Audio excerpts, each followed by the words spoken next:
माँ, नाक नहीं खींचेंगे आप मेरा? नहीं।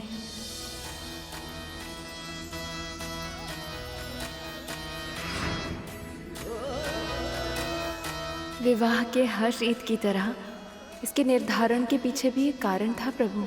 जब वर वधू के माता पिता जमाई के चरण धोते थे तो जमाई के मन में अहंकार आ जाता था और उसे लगने लगता था कि वही सब कुछ है, कोई और कुछ नहीं।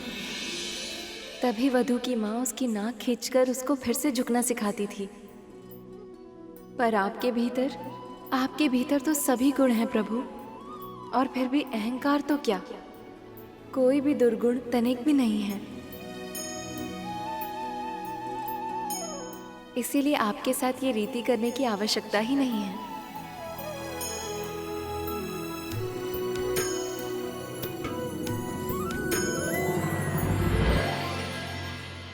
आइए प्रभु। पधारिए। सारी बारातियों के पैर अवश्य पखारना।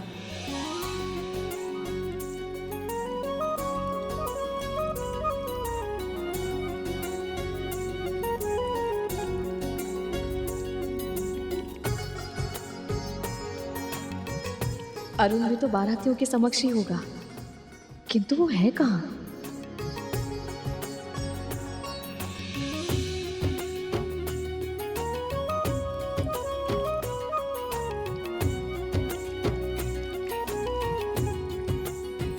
अरुण,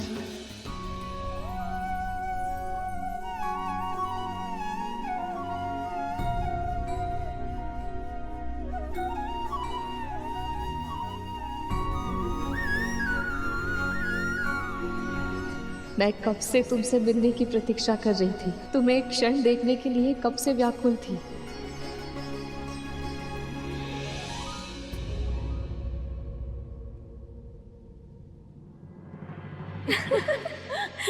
इनके तो पाँव ही नहीं है, फिर पाँव कैसे धोए?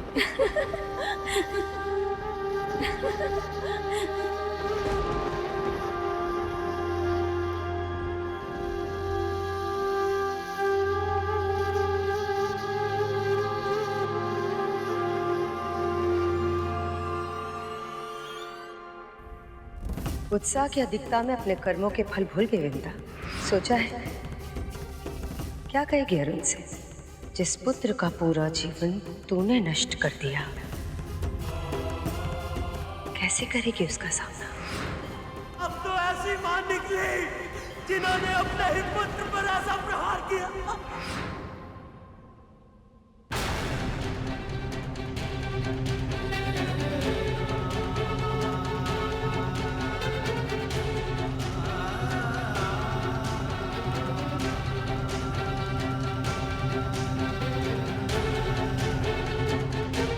गरुड़, तनिक सुन पुत्र।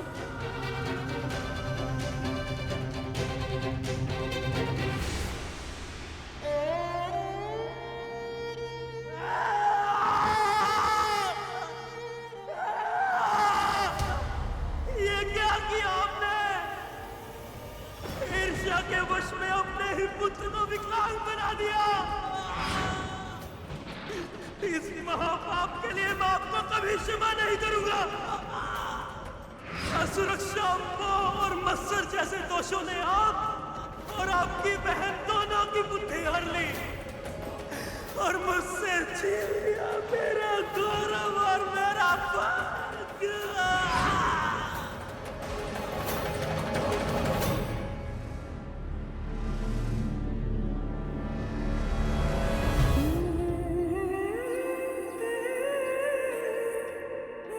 कुछ क्षण के लिए मुझे अकेले रहने दे गरुड़, जा यहाँ से।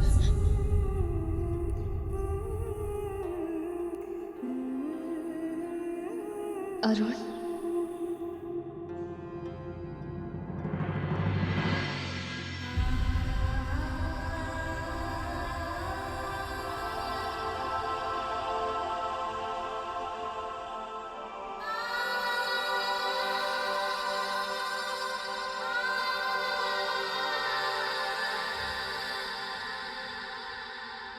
अरुण,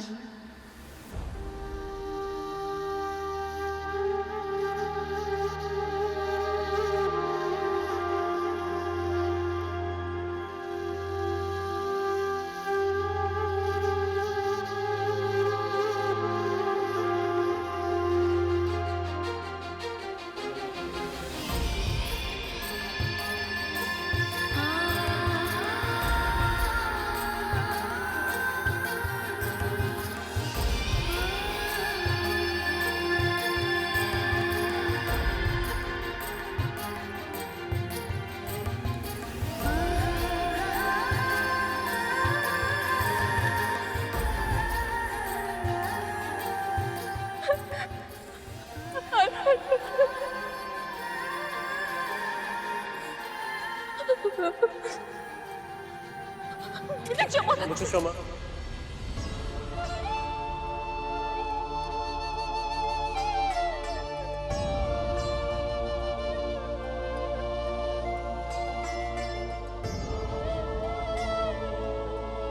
मेरे कारण आपका पूरा जीवन व्यर्थ हो गया माँ। मेरे श्राप ने आपको दास्ता के नर्क में धकेल दिया। मैं अपने आप को कभी क्षमा नहीं कर पाऊंगा।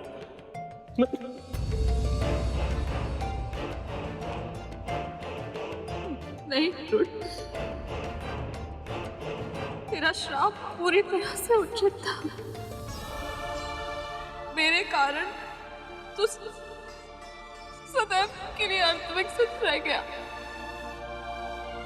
यदि मैंने धैर्य रखा होता तो आज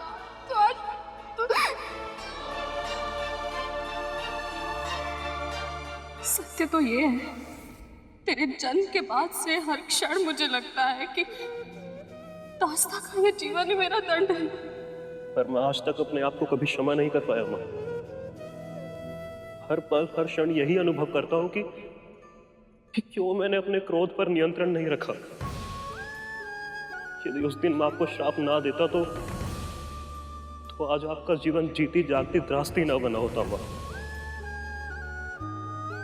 हाँ माँ,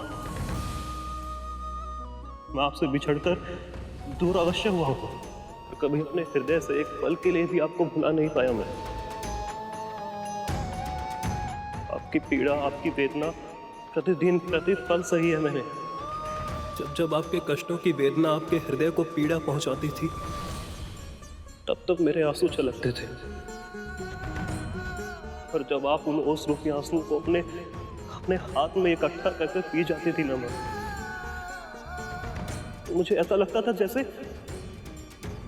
आपने मुझे क्षमा कर दिया हो।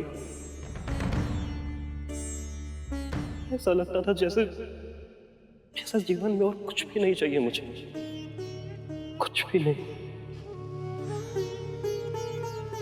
माँ, आप जानती हैं, मेरे जन्म लेने से लेकर आज तक मैंने आपको और आपके प्रेम को केवल अपनी कल्पनाओं में ही अनुभव किया है। आज अपने उन सभी अनुभवों को उनको जीना चाहता हूँ माँ। मैं चाहता हूँ कि जिस तरह आप गरुड़ के सर पर हाथ रखकर उसे आशीर्वाद देती हैं, मुझे भी दीजिए। जिस तरह अपने हाथों से उसे भोजन करवाती हैं, मुझे भी करवाइए। इतने वर्षों तक आपके प्रेम से वंचित रहा हूं मैं। बस एक बार आपके आशीर्वाद को छूना चाहता हूं मैं। बस एक बार।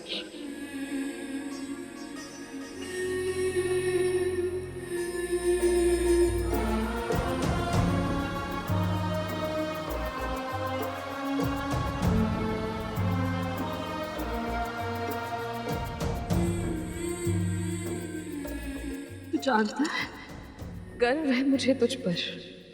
अपनी शारीरिक कमी को तूने अपने उत्थान के मार्ग में अवरोध नहीं बनने दिया। जो तेरी दुर्बलता थी उसे ही अपनी शक्ति बना लिया तूने। मैंने जो भी सीखा है सब आपसे सीखा है माँ।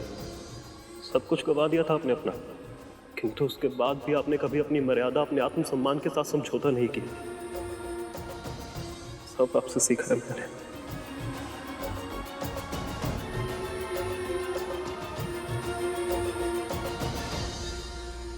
सत्य कहते हैं सब।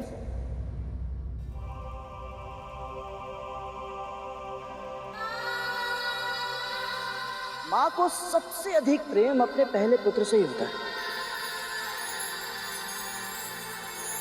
देखा आपने अरुण भैया, आपके मिलते ही मां मुझे भी भूल गई।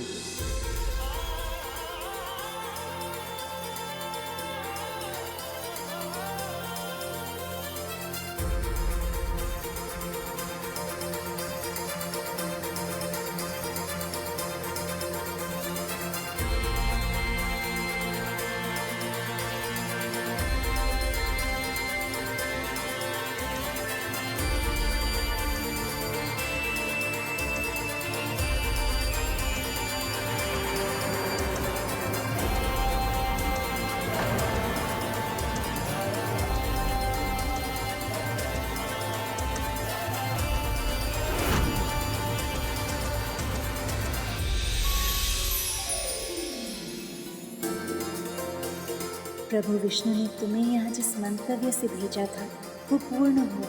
तुम्हें अरुण से मिला के माँ बेटे के मन में जो बोझ था उसका निवारण किया प्रभु ने। सही समय आने पर भगवान सदा अपने भक्तों की इच्छा पूरी करते हैं।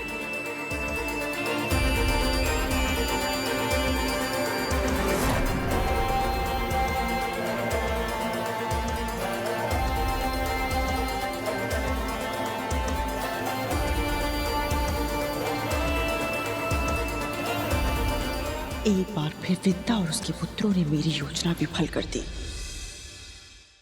मैं स्वयं भस्म हो जाऊंगा अगर आप सबको छल से मंथन नहीं करने दूंगा। तुम्हें आभास है तुम किसे धमकी दे रहे हो?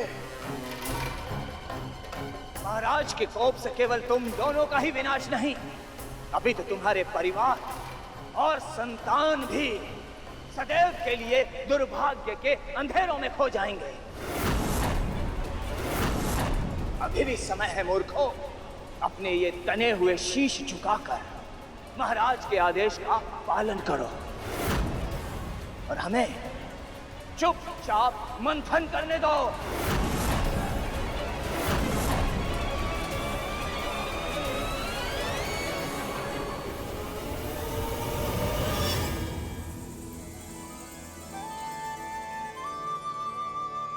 मामा श्री तो आ गए, किंतु मामी श्री कहाँ हैं?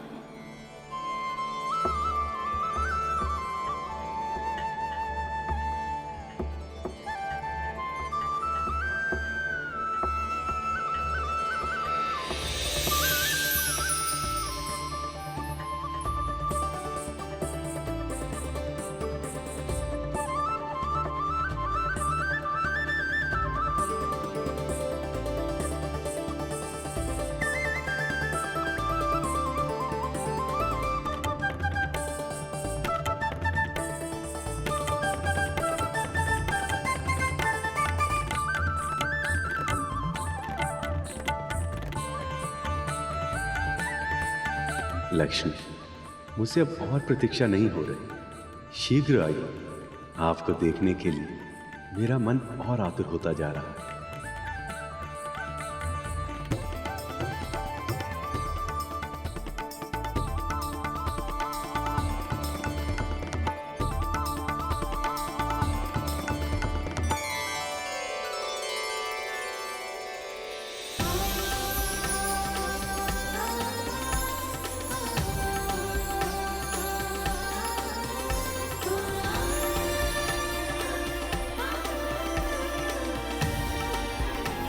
इस क्षण की प्रतीक्षा मैं कब से कर रहा था, जब आप सदा के लिए मेरी हो जाने के लिए मेरी ओर आएंगे।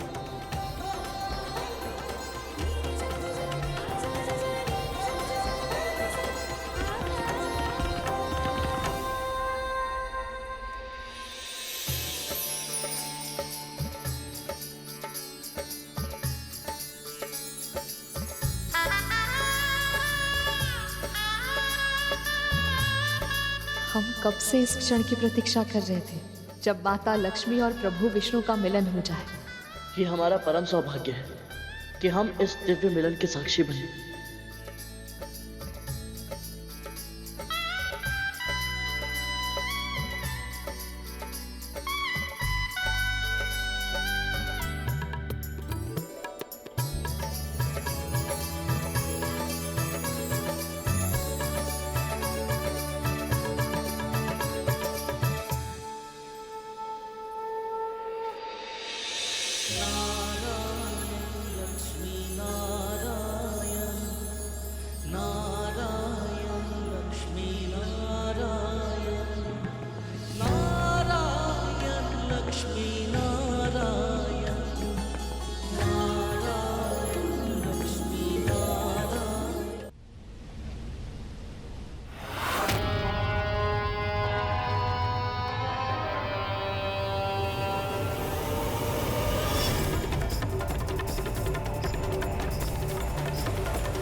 हम ये मंथन नहीं कर सकते। आपको भी सत्य का आभास हो ही गया महाराज।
लक्ष्मी नारायण